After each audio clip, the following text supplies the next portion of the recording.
now. So, in order to do sujood, you will find that I'll take my glasses. Now I can't see you, but alhamdulillah, you can see me. Why do you take your glasses off, Sheikh?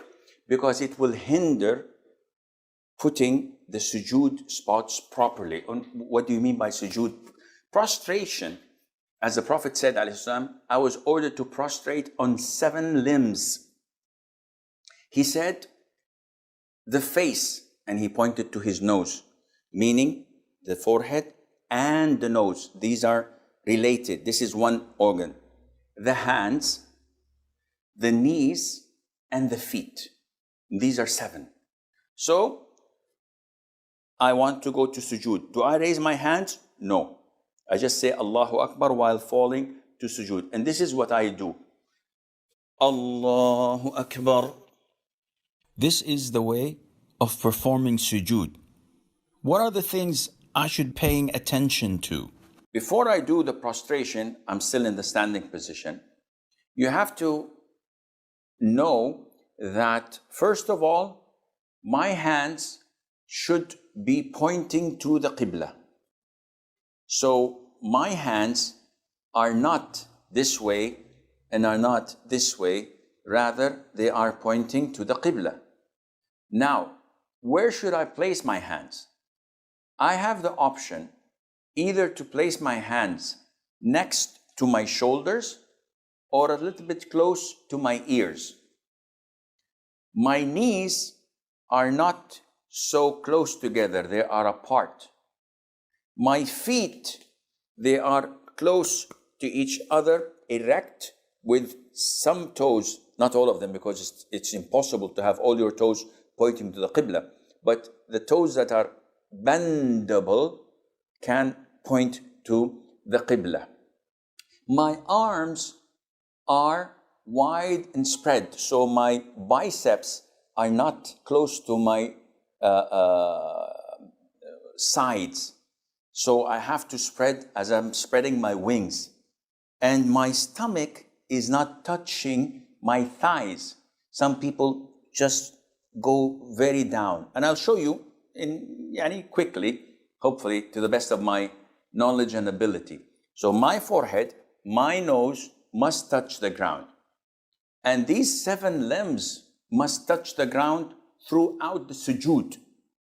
Because part of the famous mistakes is having your feet dangling. Or some of the brothers having the left hand on the ground and the other hand while prostrating, playing with his beard or looking at something in his pocket. So he's prostrating on 6 limbs, and this renders his sujood void if he does this without any legitimate reason. So I was standing up.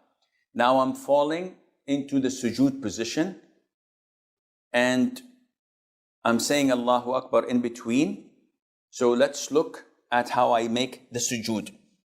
This is one of the ways of doing it.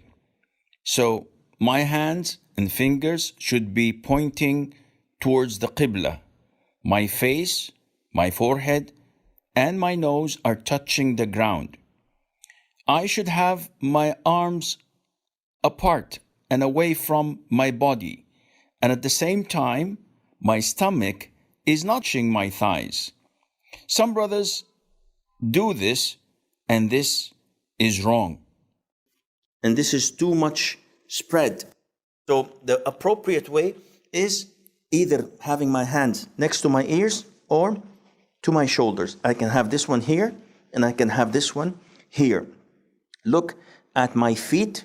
They are touched together, not far away. They are touched together with my toes bent towards the Qibla as much as possible.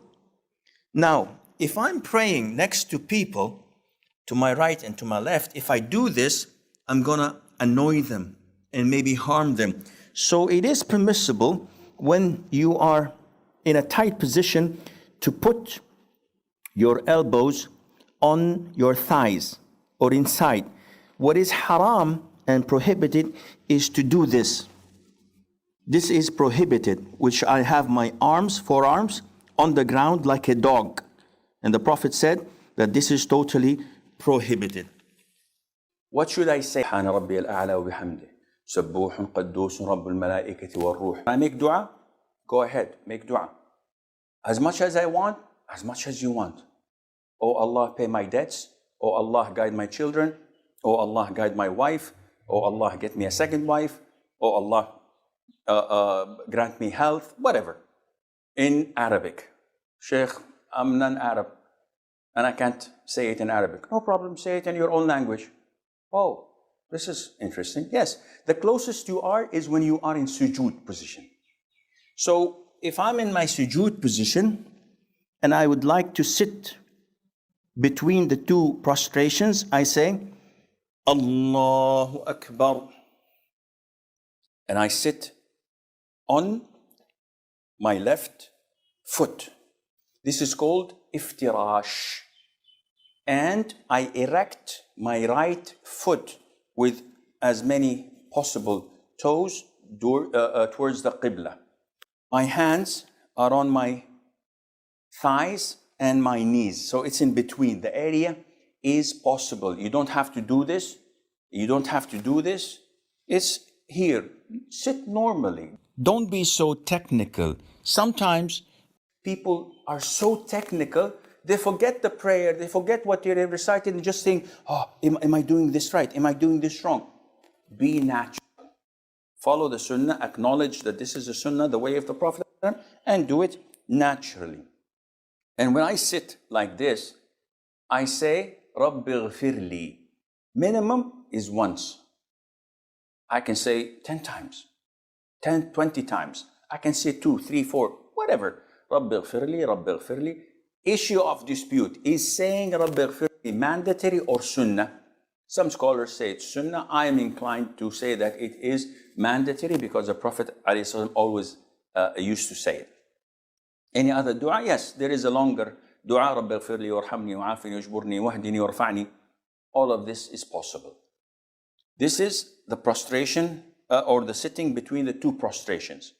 It's called iftirash. And if you would like to show it from behind, I'm sitting on my left foot and my right foot is erect. This is the sunnah.